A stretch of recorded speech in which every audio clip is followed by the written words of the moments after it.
ajaran puasa ini bukan hanya dikenal dalam pendekatan Islam saja, tapi dalam seluruh agama dan kepercayaan di dunia itu mengenal istilah puasa. Mohon maaf nih, bahkan calon dukun aja kudu puasa, Pak. Karena kalau pengen sakti, punya kekuatan jiwa, itu mesti puasa.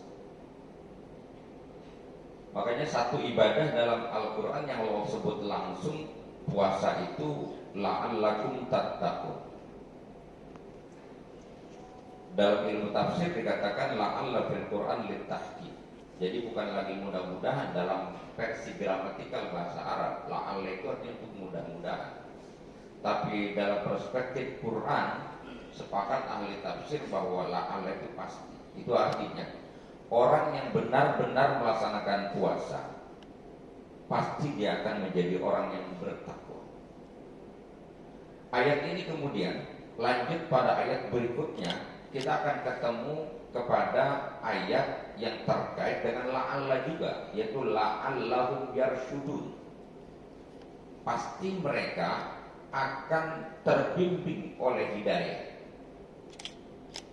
Dan la'alla yang ketiga masih terkait dengan ayat berkaitan dengan puasa, ujungnya nanti la'allakum tashkurun. Pasti kamu akan menjadi hamba yang pandai bersyukur. Itu dimulai dari pengendalian diri kita lewat ibadah puasa. Makanya ulama sekelas Imam Al-Ghazali itu mengatakan bahwa as-shaum, puasa itu bukan sekedar menahan lapar dan haus saja, juga menahan nafsu syahwat saja. Tetapi lebih dari itu, puasa yang benar adalah dengan menahan 7 anggota tubuh manusia yang cenderung membawa manusia pada kebinasaan dirinya. Maka kita mengenal juga pintu neraka ada 7, karena itu jalan menuju neraka. Maka orang yang ingin selamat dunia maupun akhirat, dia mesti mampu mengendalikan 7 anggota tubuhnya, dari mulai mata, telinga, lisannya, perutnya, farjinya, tangannya, dan kaki. Ini gak bisa dibiarkan terus dia bergerak sekehendak dia. Dia harus terarah oleh jiwa yang bersih. Maka ayatnya pun dimulai dengan seruan ya ayyuhalladzina amanu, wahai orang-orang yang beriman. Makanya saya bisa pastiin orang yang benar-benar puasa pasti orang yang tulus itu. Orang yang gak tulus gak akan pernah bisa puasa sampai maghrib. Walaupun dia sahur bersama istri dan anaknya di rumah, tapi di kantor dia bisa pesen GoFood, Pak.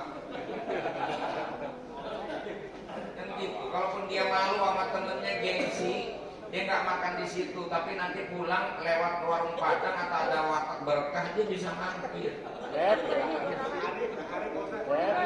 Warteg Bahari, gitu kan? Nah, di situ kemudian dia lap lagi tuh pakai tisu, kering lagi. Sampai warung mamak kalau mesti bisa puasa. Atau seorang ayah gitu pulang ke rumah di tengah hari, istrinya lagi belanja di warung sebelah, anaknya lagi main di rumah tetangga, dia masuk ke dalam rumah, di atas meja ada timun suri lagi meletak.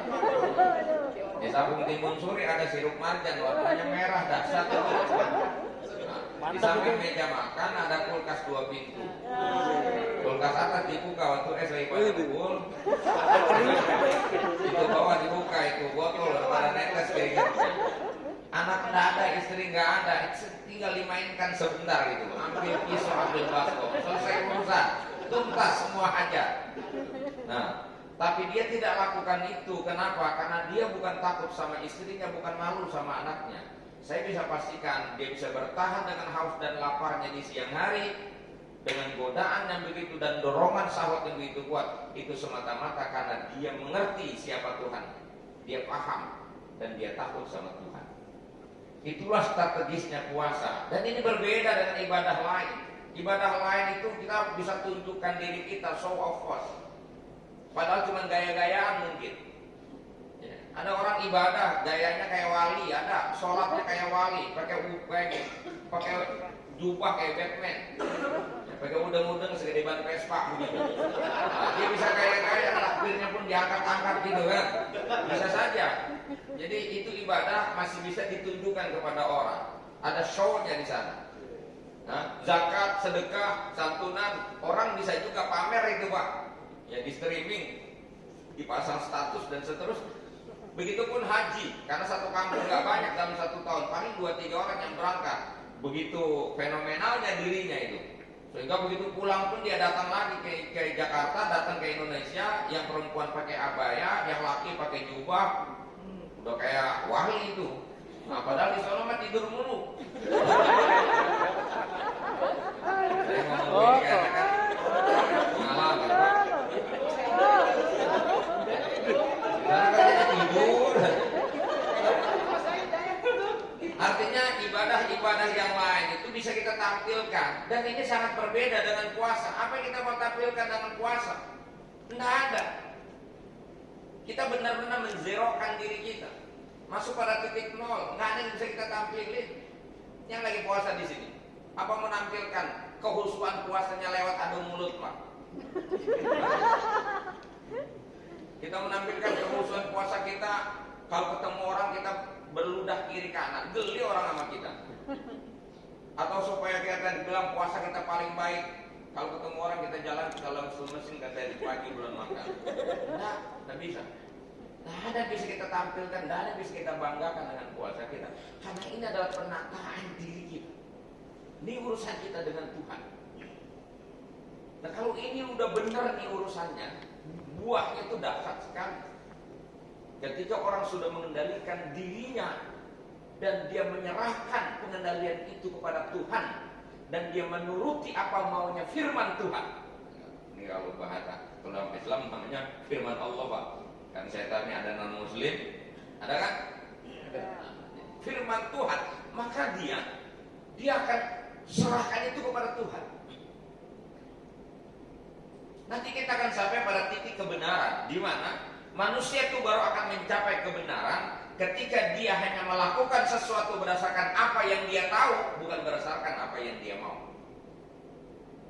Hancurnya dunia ini, rusaknya perilaku manusia, gagalnya satu peradaban di permukaan bumi ini, itu cuma satu sebab utamanya adalah tidak mampunya manusia mengendalikan diri. Maka cepat atau lambat, sejaya apapun satu bangsa membangun peradaban, dia runtuh. Baca saja sejarah peradaban dunia yang besar itu.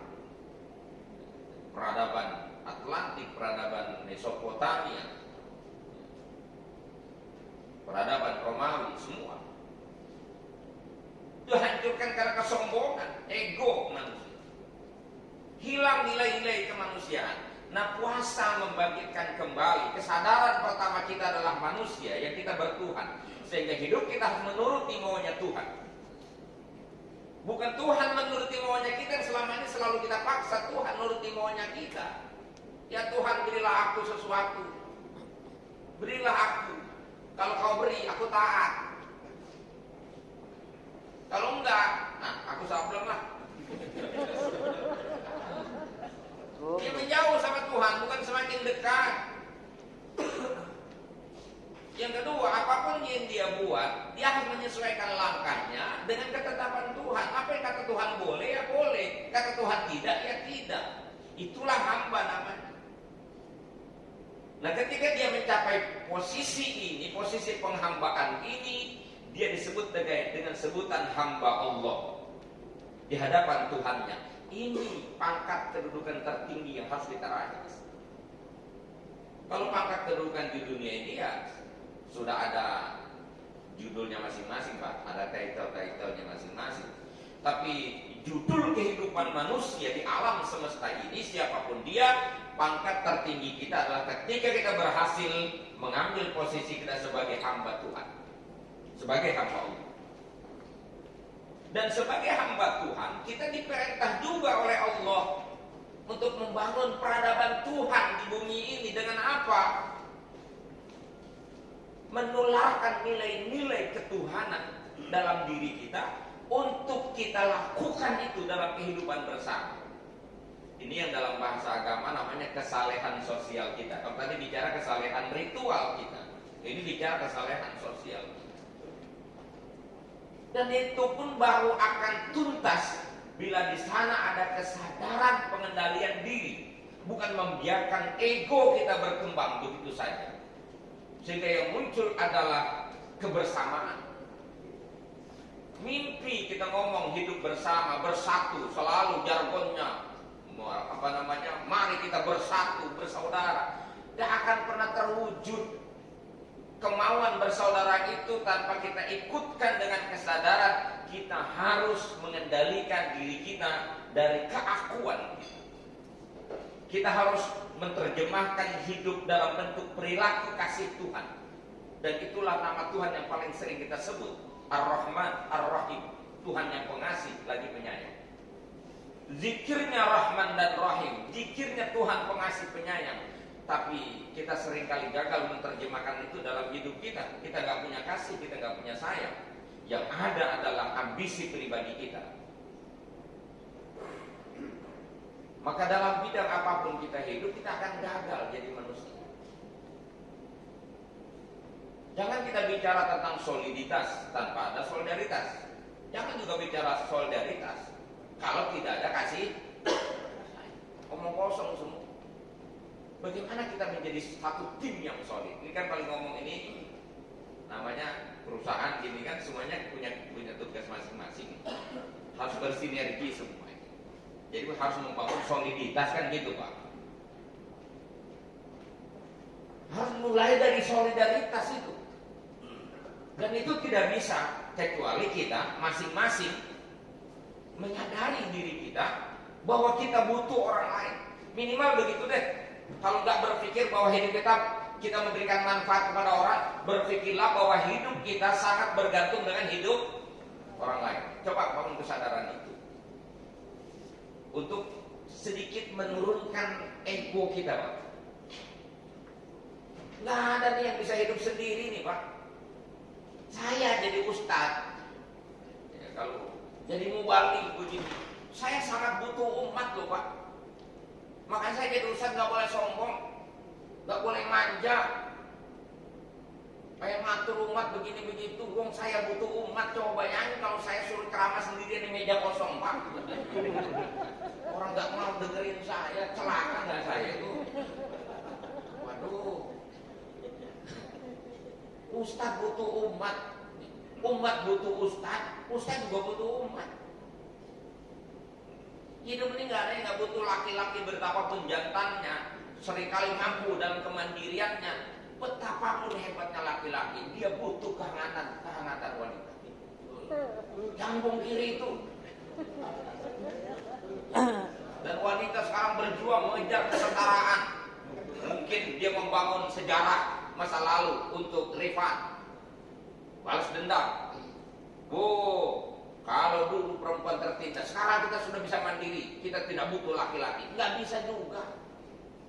Betapapun gagah dan bisanya mandiri seorang perempuan, dia butuh perlindungan dan kasih sayang laki-laki. Itu pasti. Betul. Iya. Semua pejabat sama rakyat, pejabat butuh rakyat, rakyat butuh pejabat. Paling minim kita bikin KTP ke kelurahan, kita bikin PM3 ke kelurahan, kita butuh pejabat, Pak. Maka kita tidak boleh mengecilkan peran mereka. Kita mesti menghargai mereka. Pejabat juga sama, nggak boleh sewenang-wenang sama rakyat karena dia butuh rakyat. Bayangkan kalau seorang lurah ngurusin tanah kosong. Lurah itu jangkrik dia. Bisa. Dia butuh rakyat. Betul. Dia bisa jalankan program juga ada rakyat. Ini orang-orang kaya. Di depan saya orang-orang kaya ini. Jangan sombong-sombong dengan kaya merasa hidup Anda di atas. Anda sekali-kali dan sering-seringlah, jangan sekali-kali, sering-sering yang mau ke bawah. Ada orang miskin di sana. Jangan kira orang kaya bisa hidup tanpa orang miskin. Dengan keakuan dan kesombongan kita bilang, saya bisa hidup dengan uang saya. Bohong, Pak. Mana Anda bisa hidup bikin rumah 3 lantai, 2 lantai, juga dengan fasilitas yang terpenuhi semua. Kemewahan Bapak bisa bangun. Sadar nggak kemewahan itu dibangun lewat tangan-tangan orang susah? Yang aduk semen itu siapa? Yang ngangkutin batu bata itu siapa? Emang memang tetangga bapak yang kaya, yang sejenis bapak, mau bapak suruh ngangkutin batu-batu? Mau, pasti orang susah. Betul.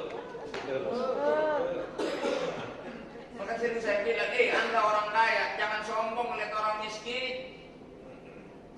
Anda bisa menikmati kekayaan karena ada orang-orang miskin. Anda yang miskin jangan sewot melihat orang kaya. Yang berat. Yang bisa gaji Anda orang kaya. Betul. Orang miskin butuh pekerjaan. Yang dibutuhkan sebenarnya bukan kerjaannya, Pak, gajinya. Iya, kalau masalah kerjaan di rumah saya banyak kerjaan yang gaji nggak ada. Yang bisa gaji itu yang kaya. Ini Bapak GM, Bapak Direktur semua sama bawahan. Ini harus bersinergi, kenapa? Nggak jalan programnya atau nggak ada teamworknya.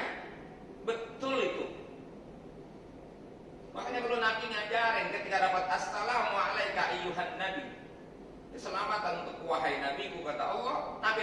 Nabi jawab, assalamualaikum wa ala ibadillahis sholihin. Bukan hanya untuk aku ya Allah, keselamatan itu aku mohonkan untuk hamba-hambaku juga. Begitu sikap pimpinan, begitu harusnya. Kenapa? Itu artinya pimpinan kalau ada apa-apa, lagi susah yuk kita kerja bareng, lagi untung gede, bagi-bagi ke bawah bonusnya.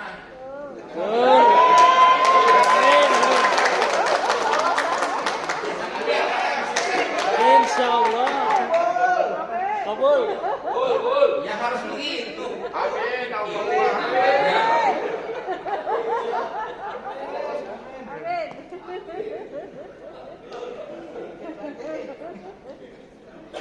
Itu sinergi, Pak. Saya kasih ilustrasi panjang untuk persoalan begini, untuk membangun kesadaran minimal kita itu sadar hidup kita butuh orang lain, menurunkan ego kita itu. Orang sakit sama orang sehat itu saling butuh. Cuman kadang-kadang dokter aja merasa di atas. Kita udah jejeritan melihat orang sakit, dokter santai. Kita udah stres gitu kan. Masya Allah, dia mah santai aja. Padahal dua-duanya butuh. Orang sakit butuh dokter, orang sakit butuh tukang obat. Terus apa yang butuh hanya orang sakit doang, butuh dokter sama butuh tukang obat? Tukang obat butuh orang sakit. Gak mungkin dia bisa laku dagangannya kalau gak ada orang sakit. Dokter juga butuh orang sakit kok. Betul? Karena mungkin apa hidup ini kita semua saling butuh. Sampai orang hidup sama orang mati aja masih saling butuh. Orang mati butuh dibungkus, dimandikan, dikafani, kemudian disolatkan, kuburnya mesti digali. Ya, saya bisa pastikan tuh yang mandiin, yang bungkus mayit, yang gotong ke kuburan, yang nyolatin, yang gali kubur itu pasti orang hidup itu. Iya, pasti. Nah, artinya kan nggak hanya orang mati yang butuh orang hidup, berapa Pak orang hidup yang butuh orang mati. Pernah mikir gak kita bahwa orang hidup butuh orang mati? Paling tidak kalau di Islam Pak, tukang kain kafan itu di pasar, itu sangat butuh orang mati loh Pak. Dia nggak peduli siapapun yang mati, yang penting dagangan saya laku. Nah, rumah duka tuh, rumah kremasi tuh. Coba. Dia butuh apa coba? Butuh orang mati. Ini orang kayak begini, kalau dia bangun sholat tahajud tengah malam, di tengah kesunyian malam dia berdoa minta sama Tuhan rezekinya ditambah, itu kan bisa Bapak bisa paham. Yang minta rezekinya ditambah itu tukang gali kubur, maknanya apa tuh? Kan cuma tidak dengan bahasa vulgar, ya Allah besok yang mati rada banyak kan itu. Nah, jadi kita bisa lihat fakta-fakta ini cukup menyadarkan kita bahwa kita tidak bisa hidup sendirian. Bangunlah kebersamaan, dan membangun kebersamaan itu tidak bisa dilakukan kalau semuanya ngegas Pak. Nggak bisa, harus bertenggang rasa. Inilah Nabi katakan Ramadan itu syahrul muasa, bulan tenggang rasa. Bulan untuk kita harus menjadi orang yang pintar merasa. Janganlah jadi orang yang merasa pinter. Kudu pinter merasa, membangun rasa, disuruh lapar. Tahan lapar kita itu. Ya 12 jam kurang lebih kita nggak makan. Kan Allah ngajari kita untuk kita pinter merasa bahwa lapar haus itu nggak enak. Dan kita cuma 12 jam loh laparnya Pak. Haus cuma 12 jam. Itu pun pakai persiapan, pakai sahur dulu. Ya kalau tadi jam 4 udah lapar nih, perut udah kayak dangdutnya nih. Nah kita bisa tepuk-tepuk, tenang bro, 2 jam lagi penuh loh, gitu kan. Udah pasti nih, udah siap tuh. Udah siap gitu. Tinggal kita santap saja. Nah, segitunya hanya sekedar 12 jam ada rasa derita kita dengan lapar haus. Itu kan sebenarnya tarbiyah dari Tuhan, sebuah didikan dari Tuhan untuk kita membangun rasa. Betapa di kiri kanan kita sering ketemu orang yang lapar. Ya kalau lapar tidak tahu sampai jam berapa dia akan mendapatkan makanan yang mengenyangkan diri. Ya kalau dia susah, dia tidak tahu mana jalan keluar dari kesusahan. Itu artinya Allah mengajari kita untuk peduli kepada sesama. Ini ibadah ritual, kesolehan ritual yang mau ditargetkan oleh puasa, terbangun juga kemudian kesalehan sosial kita. Yang ngomong terus udah maghrib belum? Belum. 10 menit lagi. 10 menit lagi. 10 menit. Belum kan udah lama banget itu. Karena efek lapar ini.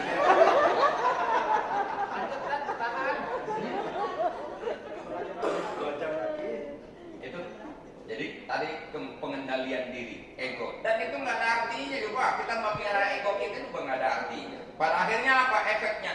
Mana ada orang yang suka sama kita coba? Ketika kita berpuasa, kita zalim sama orang. Sejarah udah mencatat penguasa zalim gak ada yang disenangi di muka bumi ini. Dia mencatat tinta buruk dalam hidup. Gak usah nanya sama orang soleh Pak, sama orang bejat deh. Penguasa zalim, dia suka nggak? Bapak kenal Firaun? Kenal Firaun?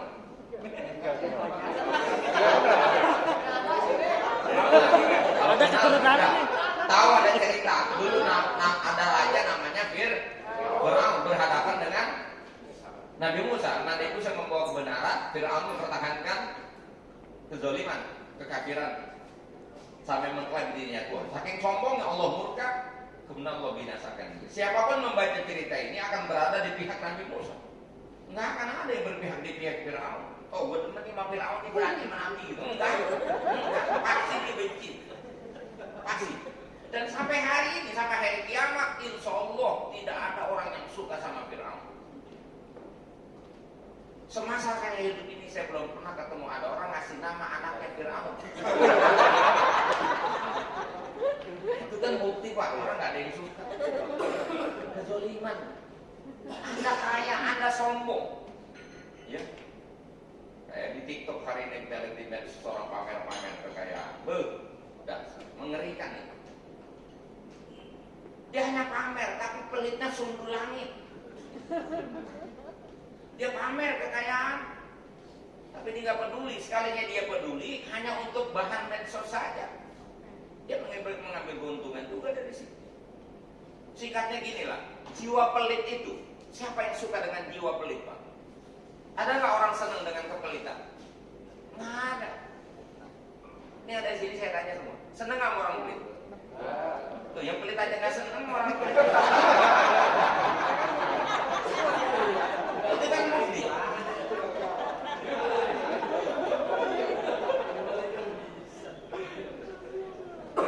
Pejabat dolim, rakyat nggak suka. Orang kaya dolim, orang miskin nggak suka. Apalagi Tuhan. Dan orang yang mementingkan dirinya selalu hidup berakhir dengan tragis. Baca aja sejarah. Tinta emas itu hanya ditorehkan oleh orang-orang yang hidupnya dipersembahkan untuk orang lain. Para pahlawan. Apa yang kita mau bangun dalam hidup kita? Ketika nanti kita pulang dalam peribahasa Indonesia, orang mati meninggalkan nama. Apa nama kita kemudian embel-embelnya di belakang? Zuhri Yakub si brengsek. Apa Zuhri Yakub orang baik? Kita torehkan. Itu itu di hadapan manusia. Makanya nanti dalam versi agama ada bahasa begini, bila ada orang mempersaksikan dirimu bahwa kau adalah orang baik, maka Tuhan akan anggap kau orang baik. Saksian itu menjadi penting. Karena kalau orang ramai-ramai menyaksikan kita baik, Pak, ya sedikit banyaknya kebaikan kita dirasakan orang dan diketahui orang. Tuhan lebih tahu lagi. Tapi kalau orang aja yang matanya sering kagak lihat udah nyaksiin kita brengsek, Pak, apalagi Allah yang maha lihat. Kita kadang-kadang benernya depan umum doang, depan bos aja belajar rajin. Tuhan itu mengetahui kau berada di mana dan apa yang kau lakukan, apapun yang dalam hatimu Allah tahu. Maka betapa kemudian saya sering mengatakan begitu dahsyatnya puasa, satu-satunya ibadah yang langsung straight perintahnya itu nyambung dengan makosidnya atau tujuan, disebut langsung oleh Allah. Karena begitu kuatnya puasa menghantarkan orang meraih jati dirinya sebagai hamba Tuhan yang selalu taat dan patuh kepada Tuhannya, dan sebagai hamba Tuhan dia bergaul dengan sesama hamba Tuhan dengan sebaik-baik. Dan orang-orang yang kayak begini, ini catatan lagi, informasi dalam riwayat hadis Nabi. Bapak pernah dengar nggak ada orang yang penzina, pelaku dosa besar gara-gara minumin anjing dapat sorga? Pernah dengar riwayat itu? Itu kan riwayat itu pelaku dosa besar, ashabul mukh namanya, ashabul mukhi, pelaku dosa besar, zina, pezina, pelacur. Dia pulang, dia melihat anjing yang sedang muter-muter di sumur dengan menjulurkan lidahnya. Dia sendiri habis ambil air di situ, Pak. Melihat anjing seperti itu, kemudian dia nggak tega, muncul rasa kasihan dan kepedulian dia. Nggak ada timba, nggak ada alat. Ini dalam keterangan hadis yang lebih jelas. Kalau dari hadis dasarnya namanya Riyadhus Shalihin, saya punya sarahnya kitab itu namanya Dalilul Falihin. Panjang ceritanya. Itu sampai dia berani turun ke dalam sumur, bayangkan dengan susah payah dia harus turun mengambil air dan tidak ada timba, dia gigit terompahnya nih, sepatunya dia ambil, slopnya dia turun, dia gigit, diambil air di dalam sumur. Dia naik lagi ke atas hanya sekedar ngasih minum anjing saja. Sekedar ngasih minum anjing karena didorong merasa belas. Apa yang terjadi kemudian? Singkat riwayat, Nabi Muhammad katakan orang ini dirahmati Allah Subhanahu wa ta'ala. Rahmatnya Allah itu berupa apa? Pengampunan dari segala dosa yang pernah dia lakukan, dan Allah berikan dia surga. Ini riwayat Jablay masuk surga ini. Tapi kudu hati-hati menyampaikannya, takutnya ada Jablay salah dengar. Kata Jablay kalau itu ya saya Jablay aja. Nanti kalau uang banyak, ya, setiap saat kita jalan ke kampung jadi anjing aus. Itu kan namanya manipulasi fakta itu. Dan poinnya bentuk wujud kasih sayang. Tidak ngasih makan minum manusia, anjing yang dalam Islam najis yang bogolado sebegitunya. Dan pemberinya itu bukan orang soleh kayak bapak-bapak ini. Pemberinya pelacur. Ya kata orang tua kita, satu kali ngelacur aja 60 tahun ibadah kita nggak bisa nutup dosanya. Ini jadi pelacur, satu malam 3 kali. 3 tahun lagi, Pak. Gimana coba ngitungnya? Nah, tapi dengan sebab dia punya kasih sayang itu, dia meniru akhlaknya Allah, sifatnya Allah, yaitu peduli dengan kasih sayangnya. Allah ampuni dosanya, Allah berikan dia surga. Mudah-mudahan kita menjadi ahli surga. Amin. Amin. Terima kasih, mohon maaf. Maghrib ya? Sudah dapat bicara. Ya? Masih 2 menit. Ceramah mengerang-ngerang. Jadi cukup dari saya. Mohon dimaafkan dan terima kasih atas undangan dan kesempatan. Wallahu muwaffiq lakum bishawab. Wassalamualaikum. Oh, doa. Undangnya ceramah doang.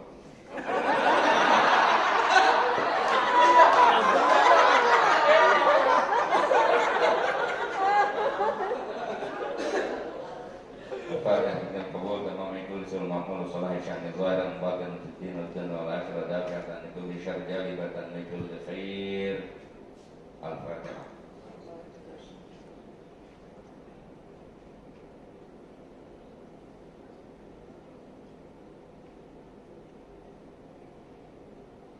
Lakal hamdu ya maulana ya ma'bud alhamdulillah rabbil alamin hamdan yuwafi ni'amahu wa yafi mazidah. Allahumma shalli wa sallim ala sayyidina Muhammad wa ala ali sayyidina Muhammad.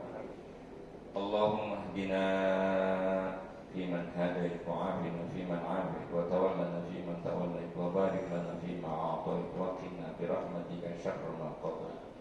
Allahumma inna nas'aluka jannatan wa na'iman ma yuqarribu ilaiha min qawlin aw fi'lin aw amal wa na'udzubika minan nar ma yuqarribu ilaiha min qawlin aw fi'lin aw amal. Allahumma ij'al sayyi'atina sayyi'ati man ahbabta wa la taj'al hasanatina hasanati man ahbabta. Allahumma nawwir qulubana bi nuri hidayatika kama nawwarta al-ardha bi nuri syamsika abadan. Allahumma habbib ilaina al-iman wa zayyinhu fi qulubina wa karrih ilaina al-kufra wal fusuqa wal 'isyan waj'alna minar rasyidin. Wa sallallahu ala sayyidina Muhammad wa ala ali Muhammad walhamdulillahi rabbil alamin. Wassalamu alaikum warahmatullahi wabarakatuh.